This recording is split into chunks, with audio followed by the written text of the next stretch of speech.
Thank you very much. Thank you.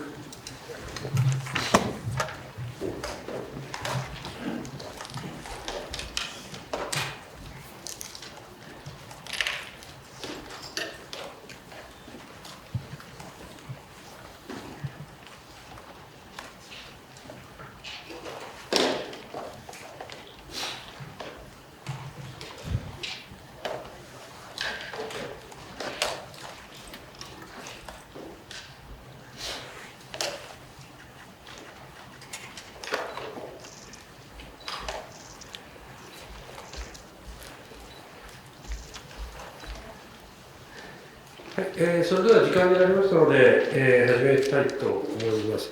今日は国際原子力機関 IAEA のラファエル・マリアノ・グロッシ、事務局長をお招きしました。グロッシさんは今回は18日に来日され、東京電力の福島第一原子力発電所や、福島の原発事故で生じた除去土壌などが破綻されている中間貯蔵施設を訪問されたほか、今回初めてですね、新潟県の柏崎刈羽原子力発電所にも行かれたことを伺っております。また、先ほどですね、石橋首相との会談を終えたその足で、日本記者クラブにお越しいただきました。スケジュールが大変立て込んでいる中でお時間をいただきありがとうございます。本日の会見は英語と日本語の同時通訳で行います。ご容赦に、10分ほどお話をいただいて、会場からおよびオンラインからの質問にお答えいただきます。司会は日本記者クラブ企画員で共同通信の杉田博樹が担当します。通訳は本日は同時通訳で、サイバルインターナショナルの池田川さんと佐藤雅子さんにお務めいただきます。それではご容赦どうぞよろしくお願いいたします。Well, thank you very much. Good afternoon, ladies and gentlemen. It is a pleasure to be back at the National Press Club to talk to the press corps here in Tokyo. This time, my visit has had new elements and some continuity in my effort. Of course, I just had the opportunity to meet with the Prime Minister, with whom we discussed issues of the international agenda. And of course, my visit has had two important phases. One has been, of course, my return to Fukushima. Here, I think, apart from the continuity of the effort, which, as you know, we have been undertaking in Japan and in Fukushima for a long time, I had the opportunity to preside and take part, even myself personally, in an exercise of sampling water off the coast of the plant. This time, importantly, with the presence of international experts from China, from the Republic of Korea, and from Switzerland, in what I believe is a quite unique show of transparency, allowing these countries, two of which had expressed concerns about the process of controlled discharge of this water. So we can discuss a little bit about this if you wish. Then Kashiwazaki-Kariwa was another important stop at my tour. This is the largest nuclear power plant in Japan, and in the process of re-establishment and reconnection to the grid of nuclear power plants. This is a very important milestone which will take place, I hope, soon. The IAEA has been involved in assessing the safety improvements and security measures that have been introduced at this facility. So that was also very important. Quite clearly, we have also discussed issues related to the DPRK, the nuclearization of the Korean Peninsula, Iran and other matters. So I think that without further ado, what would be interesting is to address these issues from the perspective of your own particular questions. So I can address what is of most interest to you. Thank you very much. はい、黒木さんどうもありがとうございました。それでは早速質疑に移りたいと思います。質問は英語か日本語でお願いします。会場の方は挙手をお願いします。私が指名いたしますので、マイクを使って、お名前とご所属をおっしゃってから質問してください。オンラインで参加されている方は、ズーム画面下方の Q&A にお名前とご所属を添えて質問を書き込んで送ってください。私が代読いたします。さあ、それでは質問はどうでしょうか。じゃあどうぞ、そちらの方。はい。どうぞ。Hello, this is Kashiwazaki-Kariwa from Kyoto News. I met you in Davos, the briefing last month. My question will be very much similar what I asked at that briefing at Davos. Recently, as you know, Japanese government decided that new energy basic plan, which includes the strong support for coming nuclear power plant in coming years, and so many political resources and some financial resources will be put for nukes in Japan. So, as I asked in Davos, do you think that that kind of policies can be well accepted by general public, including Fukushima, do you think? And what government should do for more, to get more support for general public, including Fukushima 14 years ago? Still, you may see that. I think you saw that. Still, a lot of work should be done even after 14 years. That's my first question. My second question that in Davos, you told me a lot about the bright future of SMR. I remember that. I'm somehow skeptical about it. Do you have any idea when and where the new SMR in Western countries? I know some in Russia already. Do you have any idea that when and how, where the new SMR, commercial SMR in line in Western countries? That's my second question. Thank you. Very good, thank you, and it's good to see you again. You know, on these issues, my approach is not the approach of a lobbyist or a peddler for nuclear energy. We are just looking at the market as we see it, and what we see not only in Japan but all over the world is a very obvious increase in activities related to nuclear energy. So I see what is happening in Japan, not only with an exclusively Japanese lens, but in a wider sense. What we see is that countries need to have efficient answers for their national energy mixes, and those countries having nuclear energy are doubling down on it, or even more, depending on the country. It is a very reliable source of energy. Many countries already have infrastructure there, apart from those who are building more. Extending the life of existing reactors perhaps is the cheapest and most efficient way to have CO2-free energy. So we see this in the United States, we see this in general in G7 countries, with one exception, but normally this is what we are seeing. I think the approach taken in Japan reflects that. the complementarity between renewable energies and nuclear energy as baseload appears to be in line with what the majority of countries are trying to do. So I think that this should be a reassuring factor also for those who might harbor skepticism in Japan, because this is in line with what is happening all over the world, I guess. In terms of the specifically Japanese scenario, I think it is important for the government to continue to bet on transparency, information to the general public.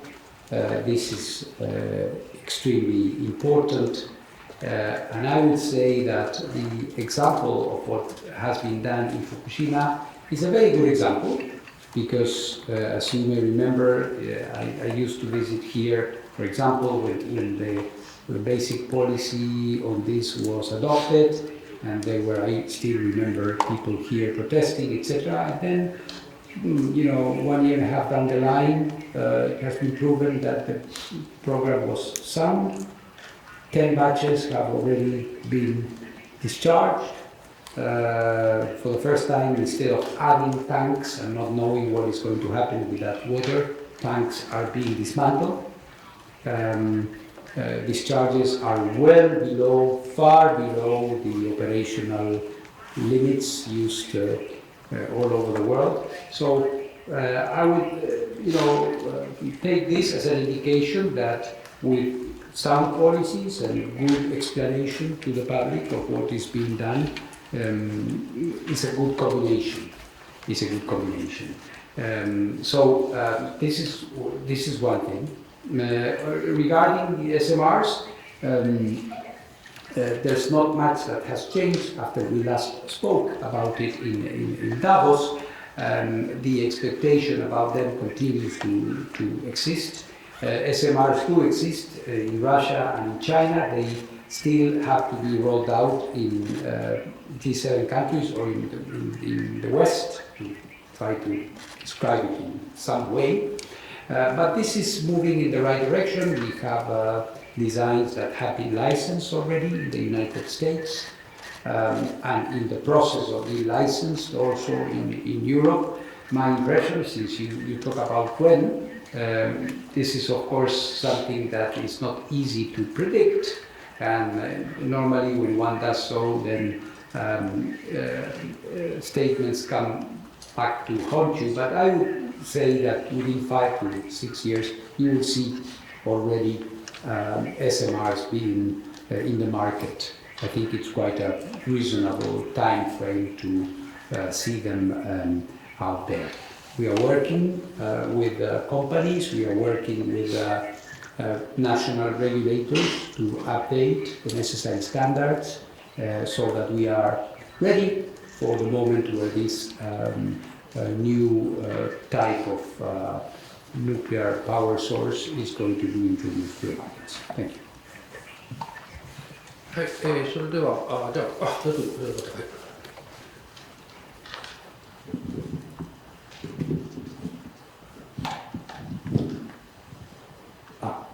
Thank you.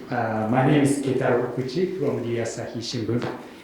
My question is about the Zaporizhzhia nuclear power plant, which will mark 3 years since the start of its occupation by Russia. The reactors have been shut down for over 2 years, and the spent nuclear fuels have been cooled for an extended period. I believe the risk of radioactive material dispersion has decreased compared to 3 years ago. However, there have also been incidents such as the drone attack of IAEA vehicle last December. How would you characterize the current safety situation of the Zaporizhzhia nuclear power plant? Is it stable, or does it remain at significant risk? Thank you. Thank you very much. Like as you say correctly, the fact that time is passing decreases marginally the risk of a major radiological emergency. I think, by the way, the fact that we have been able to avoid so far something serious there is in no small measure due to the fact that the IAEA has been permanently present at the facility, informing almost daily about the situation there, drawing the attention of the international community to situations that were of concern at some points. Also, as you say, we have seen a lot of military activity lately, especially the use of UAVs, drones, near the station, which means that the possibility of something happening is still there. I think that the current transition and certain uncertainties about the evolution of the conflict are not necessarily a factor for stabilization, that it could be the other way around. At least it's what we see. We see a lot of military activity there. I would not get into why this is the case. It's a question for military people, maybe, but it is clear that there is still a lot of combat in the vicinity. For example, the rotation of my experts has been delayed for a long time now because of that. It's very difficult to get a truce, it's very difficult to get a silence period for the teams to have a safe passage. So we are very engaged. I discussed with President Zelensky. I saw also Foreign Minister Sibia now in the margins of the Munich Security Conference. And I have also visited Moscow, as you may have seen. So we keep our diplomatic and technical activity at very steady and very high level in view of the current situation. はい、じゃあ、こちら女性の方、はい、go to the microphone and introduce your name and organization. Sure. This is Xia Xuqing from China Daily. So my question is, what role has China played in the assessment and monitoring of nuclear contaminated water discharges? And the public... What has China what? What role has China played in the assessment and monitoring of the nuclear contaminated water discharges? And the public hopes that the international monitoring process should be open, transparent, and credible, and that a long-term monitoring mechanism should be established. What is the status of IAEA's international monitoring cooperation? Thank you. Thank you very much for the question. Well, a credible, transparent system exists. This is what we have established there, which means that the IAEA, which is the organization in charge of nuclear safety in the world, established a system of independent monitoring of the situation there. So Japan, its own regulator, TEPCO, as well, do their own measurements, but we do our own independently. We do not check anything with anybody. We do our assessment and we publish the results independently. So there is an open, transparent, and credible system that exists, which is entrusted to the international organization responsible for nuclear safety in the world. I say this because sometimes people say we have to start. This exists, and it has been useful in checking 10 batches of treated water. That being said, China and other countries, but especially China, continue to indicate concerns as to the system, and they express their desire to play a more active role in this system. So in consultation with Japan, I proposed within the IAEA established system to have additional occasions where experts from China and other interested countries could, from accredited laboratories, it cannot be anybody, it should be laboratories that work normally with the IAEA in these matters, they could participate and take their own samples, send them home, and have them evaluated. So I think this is unique. This has never happened in the history of nuclear safety, where a country subjects itself to the assessment of a third country. But this is in the context of the IAEA system. So, for example, the chain of custody of the samples, we ensure that there is integrity, that the samples are not tampered with, in a way that reassures everybody. It reassures the Chinese, or in this case, Korean and Swiss representatives there, that that is the water that is there. I was myself pouring water into the containers that are being shipped to China. So there is complete integrity of the process, which is published after that. So I'm very happy that we have been able to come up with a creative solution that allows countries that have concerns to take a more active role in the process, get more confidence and more trust in what is being done. So this is the role they and other international actors have been playing, and I'm very satisfied, also grateful for the Chinese understanding, their participation of their experts. I had a very good conversation with my Chinese colleague yesterday on the boat. It was very cold, high waves, but we had a nice time visiting there, talking about this very important process. I hope it will continue in this collaborative way. はい、ありがとうございます。さあ、それでは、じゃあ、そちらまで。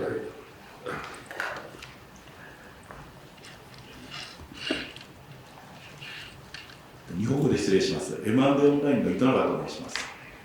本日ちょっと私の方は経済面で、ご質問したいと思います。第1点目はですね、原子力産業ではですね、再生可能エネルギーの普及と、低コスト化に伴って人材不足とかですね、研究開発機能の低下、サプライチェーンの劣化などが懸念されております。これどのようにしてね、原子力産業を今後今のレベルのまま維持していくのか、あるいはレベルをさらに上げるのか、例えば M&A による事業規模の拡大とかですね、そういったような具体的な解決策、もしご意見というかご要望とかあればお聞きしたいなと思います。2点目はですね、先だってこちらの日本記者クラブで電池連電力会社の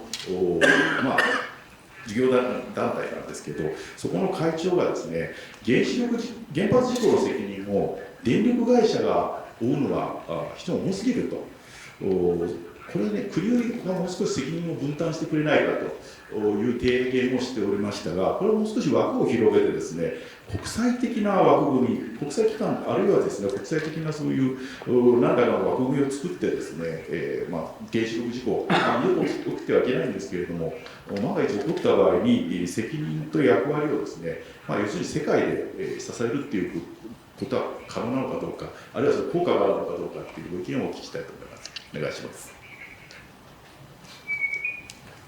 Thank you very much for those questions. The first one, I think when it comes to energy and energy costs, there are a number of different factors that come into consideration. It is true that the price of renewable energy and renewable energy infrastructure is very low and very efficient. At the same time, the determination of energy mix, this is not the only factor. You have to look at reliability, you have to look at sustainability, you have to look at dispatchability, and you have to come up with a system that works for a country. We do not have a one-size-fits-all approach to energy. There are countries that have a lot of hydro and some renewables. There are countries that have a little bit more, a little bit less. What we believe is that nuclear energy is a very good complement as a base load and perhaps the most reliable base load that exists. Nuclear power plants can operate for 50 years almost without interruption, so they provide a lot of reliability to the grids. They are not intermittent and so on and so forth. So I believe that they have a very important role to play now and in the future. So that is one thing.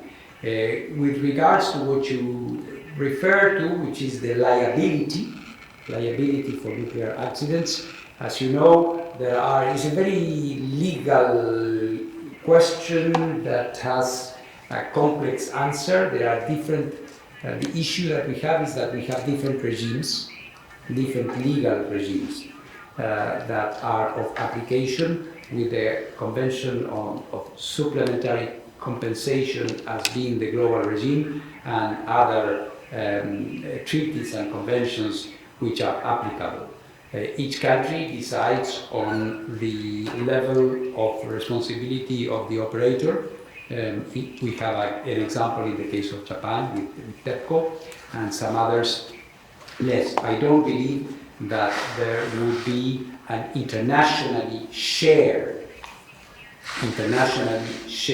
cost system. That would be very difficult, because the safety of the operation of nuclear power plants is always a national responsibility.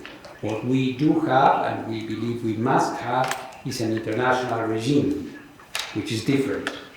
A regime where all countries follow the same guidelines in this regard. はい、じゃあ。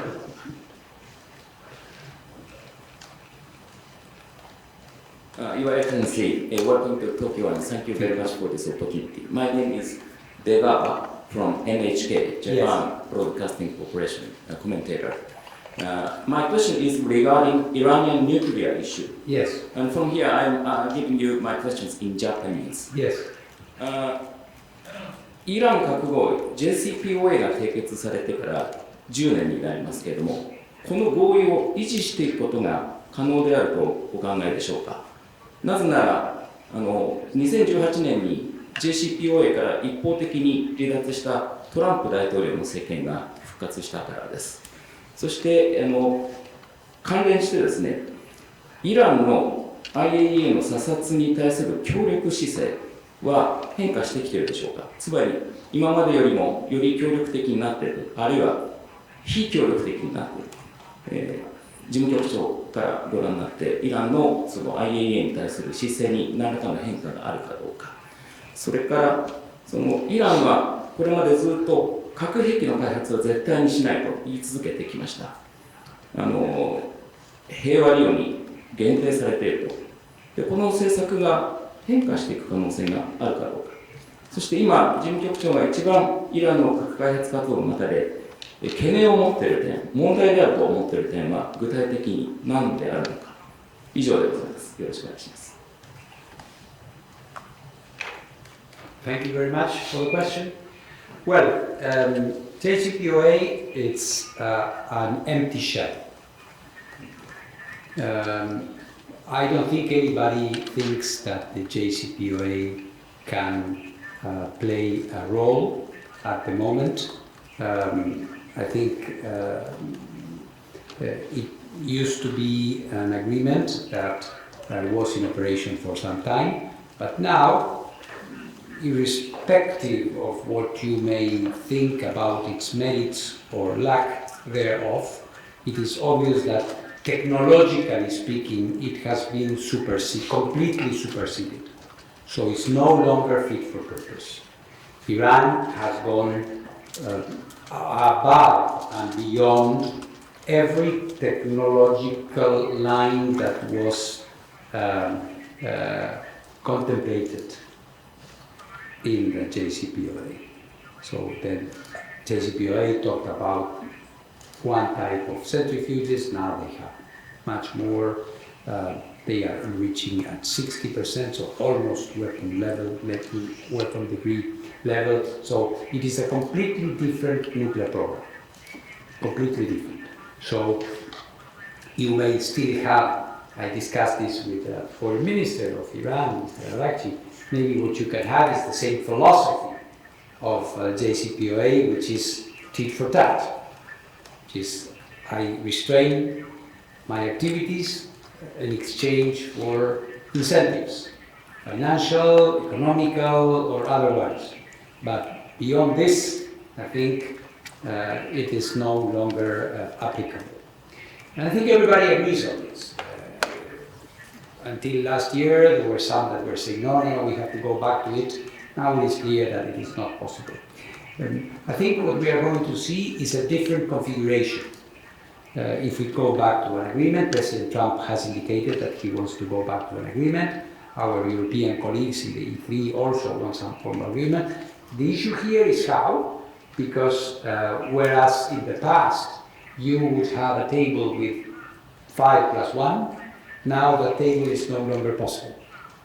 The divide and the fragmentation is very strong vis-à-vis Iran, so it is not possible to envisage that. So you might have different approaches to it. But we are ready. Iran, I would say, still is not cooperating as we would like them to do. While I say this, I must also recognize that my last visit to Tehran in November was constructive. I could have a good conversation with President Pezeshkian, with the President of the Atomic Energy Organization of Iran, Mr. Eslami, with the Foreign Minister, Mr. Arakchi, where we discussed possibility to discontinue the enrichment at these high levels, where we're looking at number of technical aspects, but I will not say something you don't know when I say that until there is some engagement with the new American administration, it is going to be a bit difficult to have Iran take a definitive stance. So we are talking to them. I, consult relatively frequently with the foreign minister of Iran, but they are, like everybody else, expecting to have some contact or indication as to what is the preference or what would be the alternative to adopt from the United States. The IAEA is ready. I think it is clear that without the IAEA, any agreement would be artificial, would be just a piece of paper. So we want to make ourselves available, providing technically sound alternatives to eliminate the possibility that Iran develops a nuclear weapon, because at the end of the day, this is the story, to prevent Iran or to help Iran prove that they don't want to develop a nuclear weapon. We hear the government say that, but as somebody said, we trust everybody, but we need to verify.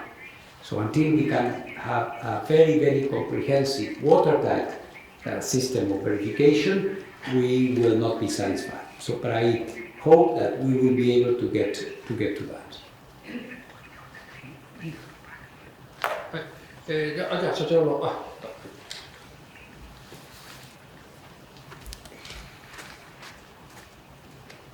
日本語で失礼します。TBS テレビの柏と申します。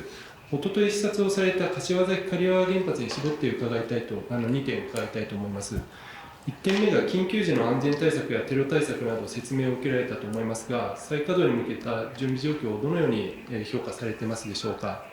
もう一つは日本のエネルギーミックスなどを踏まえた上で、柏崎刈羽原発の再稼働の必要性についてどのように考えていらっしゃるか伺えますでしょうか。以上2点お願いします。Thank you very much. These two questions are closely interrelated, of course. Kashiwazaki-Kariwa is one of the biggest nuclear power plants in the world. More than 7 gigawatts installed capacity there. So it's the restart of this facility is going to be one important milestone in the gradual return in Japan to nuclear energy. At the moment, we have more or less 8 to 9% of nuclear energy contribution to the national grid, and the objective, as revealed by the government in the announcement, in the policy announcement this week, is to get to around 20%. So this is going to be a very major contribution. We have been following KK very, very closely, as you know, as part of our normal nuclear safety and security activities, but more in particular in this case because TEPCO requested us and the NRA requested us to perform a specific mission to evaluate the mitigation measures that were introduced after there was a security breach at the plant, as you know. And this has been done to our satisfaction. My opinion is that the plant could be restarted as soon as Japan decides to do so, and it's going to be a very important step. はい、じゃあどうぞこちらの方お願いします。My name is Takuya Nishimura, freelance. Thank you very much for today. There is the accumulation of radioactive contaminated soil in Fukushima. The facility is called Intermediate Storage Site. So, and the Japanese government has a plan to remove all the soil from Fukushima to somewhere else. Actually, this is a schedule, but did you have any discussion with Japanese official about the schedule, and do you have any suggestion to Japan? Thank you. Yes, not only did I have a discussion, I visited this ISF yesterday. I visited not only the place, also the demonstration site, where they are developing methodologies to utilize this the soil for economically useful activities like embankments and road construction and so on and so forth. As you know, by law there is a deadline by 2045, if I'm not mistaken, 2040 or 2045. And I believe this is a feasible deadline. Of course, this is 20 years down the line. It will depend on the availability of sufficient funding by the government. So we cannot know whether this is, but what I see, all I see, I'm going to see the Minister of Environment later today, so I will continue this discussion, but my discussions on site out there were very interesting. I think that for example, the demonstration site proves that there can be a very useful use of this soil. I was there walking on it, looking at it. The values are even lower than the atmosphere values. So I think it is a very interesting project, and I look at it quite positively, I believe. Yes. はい、では他にはじゃあそちらの方はい。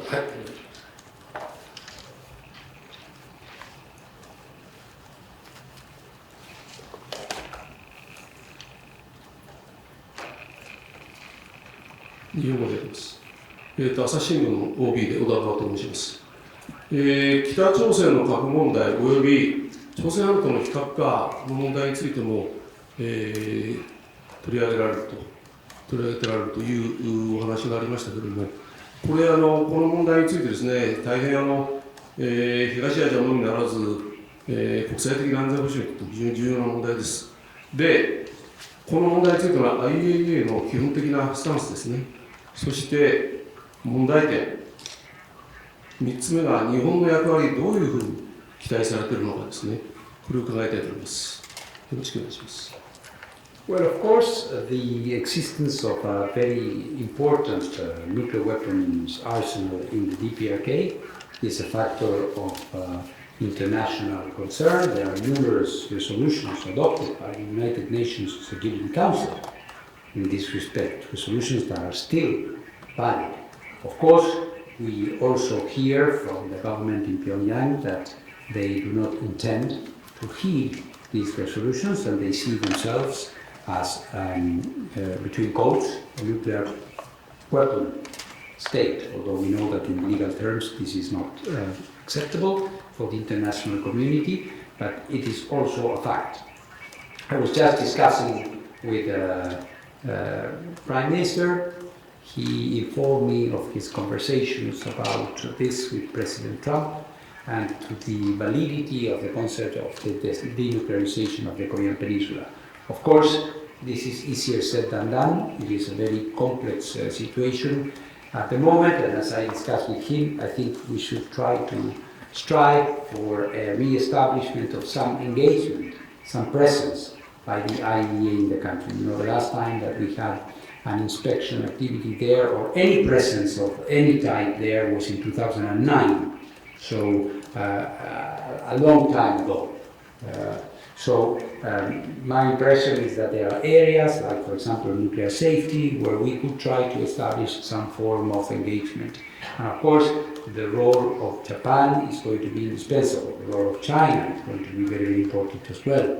I think this is a matter where all countries, especially those who sustain the nuclear non-proliferation regime, have a special responsibility and should help us re-engage, albeit gradually, with the DPRK in this regard.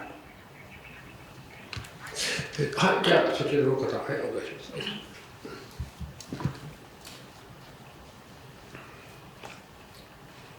日経新聞の三好と申します。日本語で失礼します。先ほどとちょっと被るところもあるんですけれども、福島原発の処理水放出やその除染で発生したその土壌ですね、土の処理についてその IAEA として安全性を確認したという認識でよろしいでしょうか。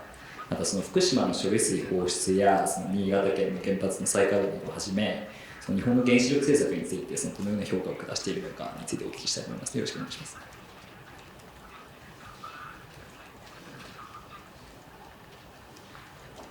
Well, I think that Japan has been dealing with a very complex set of issues from the moment of the accident in 2011.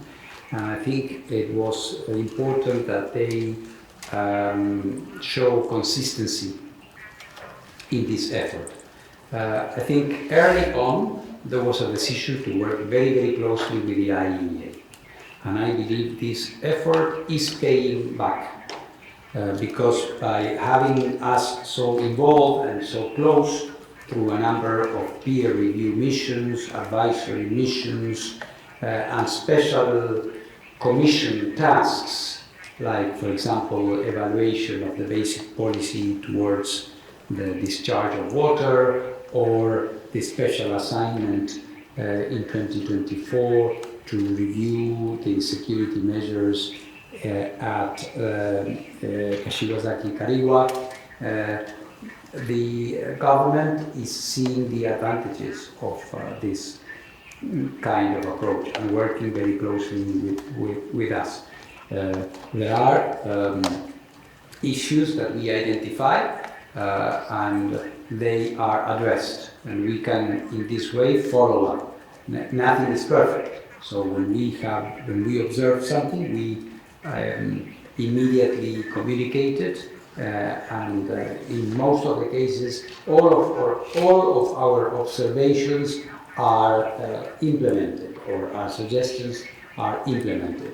So at this point, as I was telling the Prime Minister, it's a matter of continuing, it's a matter of not deviating from this course that has been established between Japan and the IAEA, to work very, very closely. I know that on occasion it can be demanding for Japan to listen to the IAEA, but they have been doing that. And in the case of, for example, the additional measures that we have adopted for Fukushima, allowing international experts to participate, this is a good case because, of course, it is not easy to allow others to come to your house and to inspect independently. But I think at the end of the day, this is giving a lot of confidence, not only to the neighbors, but also here nationally. So I hope that this dialogue will continue in this way, and if possible, will be accelerated. Don't forget that we still have, I guess, more than a dozen nuclear power plants that are going to be receiving or renewing their licensing, and it might be the case, as it was the case with KK and others, that the IAEA can help by taking a look or looking at a specific problem. So this is how we see it for the time. はい、じゃあどうぞ女性の方、お願いします。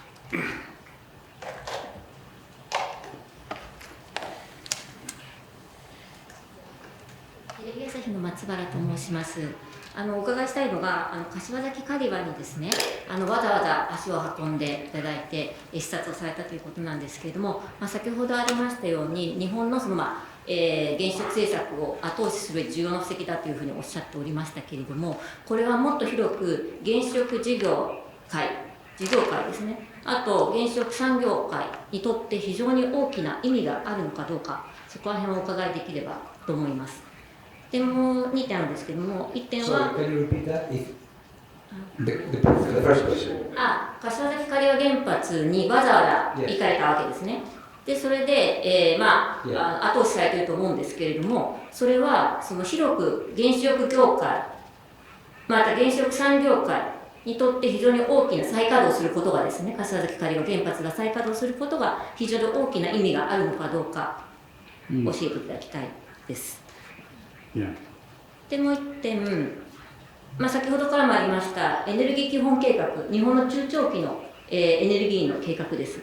ここで、はっきりと原子力の低減をするという方針を転換して、原子力推進に岸田政権の頃からありましたけれども変わりました。非常に大きな決断だったと思いますけれども、これについて、ブースさんの評価と期待することは何かということをお伺いしたいです。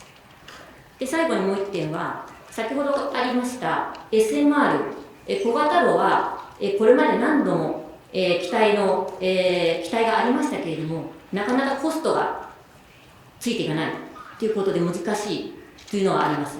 でさらには、普通の、革新炉に至っては非常に高い値段になってしまって、コスト的に見合わないんじゃないかということが言われています。そうなると、導入するとなると、国の支援がないとなかなか厳しいのではないかと思うんですけれども、これについてはどういうふうにお考えか、この3点お伺いできればと思います。Thank you very much. All very important questions. The first one on Kashiwazaki-Kariwa. Well, it would be presumptuous for me to say that my visit was important. I think what is important is to see that Japan is looking for an impartial assessment of what they are doing. This is very important. So when they introduce measures, they see a problem, they introduce measures, and immediately they invited us to come. And when we came and had a special report in 2024, we didn't say everything was perfect. We said that some things were okay and that some things needed to be changed, and they changed them. So this is the importance of this kind of, it's an interaction that we have. We're not there to rubber stamp whatever is done. We send the best experts in the world, not only from the IAEA, we bring other experts in nuclear security from other countries, we send a team, there's a very thorough analysis which is being done, and at the end of the day we make some recommendations. So I think for the Japanese society it should be a reassuring factor. That is not only what the company is saying, the company is subject itself to this independent external assessment by the International Authority on Nuclear Safety, which happens to be the IAEA. You talk about the energy basic plan. I think, when people ask this question, not only in Japan, but in other countries as well, I like to say that this reliance on nuclear is more than anything else a return to realism. Realism. It's not a revolution, it's not a very complex thing. You need to have a reliable source of energy. We are getting into an era of complete electrification, and you need to have sources of electricity generation which are reliable and that are working all the time. And we see that the curve in terms of demand is very steep, very steep curve in terms of every sector. Take, for example, IT, high-tech, artificial intelligence. All of these new sectors, apart from the existing ones, are only indicating to you that you need to diversify, you need to have reliable systems. So this is why the general consensus of international experts, from the International Energy Agency, for example, not us, from the international panels on climate change, every group of experts is indicating that nuclear, for those who have it, or those who cannot have access to it, it is the way to go. It is clearly the way to go. In terms of SMRs, it depends on the country. I think, again, my previous affirmation that there is no one-size-fits-all is a proof of that. You have cases like the UK, where the government has decided to support a very important company in the development of an SMR design. It's also the case, to a certain extent, in France. In the United States, with the Inflation Reduction Act, in the previous administration, there were measures to support. And let me, by way of comparison, indicate that, for example, for the vast deployment of renewables, there were enormous tax supportive measures and subsidies that were channeled to this industry as well, so it could develop. So in some cases, it may well be that the state is going to support. Also, when it comes to your statement about the costs, which is correct, let me say that what is going to happen there is that you may have quite important costs for the first of a kind, the first designs. But once you go into serial production, the costs are going to go down quite drastically as well. So in energy planning, you are looking normally at the short, medium, and long term. So that is unlevelized costs of energy. So I think that is important in this case as well. はい、ありがとうございます。そろそろ時間ですので、どうでしょうか。じゃあ最後の一問で簡潔にお願いいたします。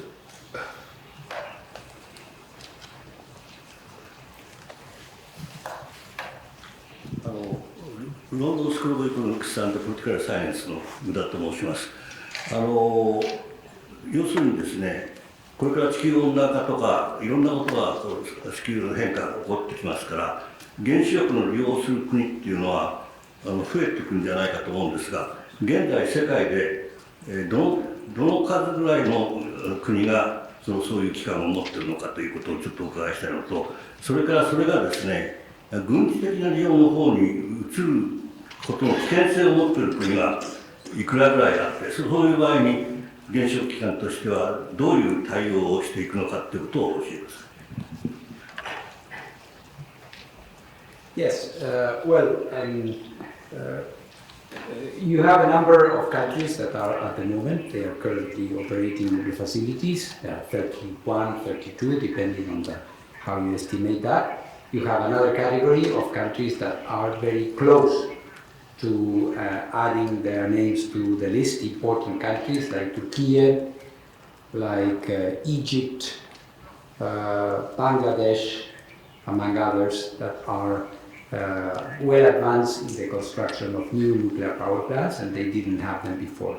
Then there is another category of countries that are taking very deliberate steps in this direction without having started construction, but they have signed contracts, they are moving into this, like Poland, for example, in Europe, and some other countries as well. Many others have made announcements. We have to see. Malaysia has just made an announcement. Vietnam has just made an announcement. Ghana has made an announcement. The Philippines has made an announcement. Colombia has made an announcement. El Salvador has made an announcement. I mean, if I start with a list, it looks very impressive. But we are very prudent at the IAEA, and we follow up with these countries. We support them in their road to nuclear, and at the end of the day, we will see what happens. You mentioned risk, and I think here again, this is why the IAEA was established. No country can operate a nuclear power plant without having an agreement with the IAEA to have all its facilities inspected by the IAEA. So this is exactly the raison d'être, the reason of existence of a place like the IAEA. じゃあ、ありがとうございました。ちょうど時間になりましたので、これでロッシ事務局長の記者会見を終わりたいと思います。2年前にロシさんがお越しになられている、ロシさんは2回ですね、最初に総理とお会いした後、すぐ来ていただいて、そのアルプスですね、処理水のについての評価を総理にお達しになって、その後来て記者会見されて、でそれから福島に行かれて、そしてまた福島が終わった後また来られて、つまり短い期間で2回ですね、こちらに来ていただいて、大変クリアにですね、いろんなお話をしていただきました。今回もですね、大変お忙しい時間の中、ここに来ていただいて、すべての質問にお答えいただきました。本当にロシさんはいつも報道機関を通してやっぱりその一般の人々とコミュニケーションを取るということが大変重要だということを、おっしゃってましたけれども、今回もまさにそういうことができたのかなというふうに思っています。それでは黒木さん、どうもありがとうございました。Thank you. It's a pleasure. Thank you very much.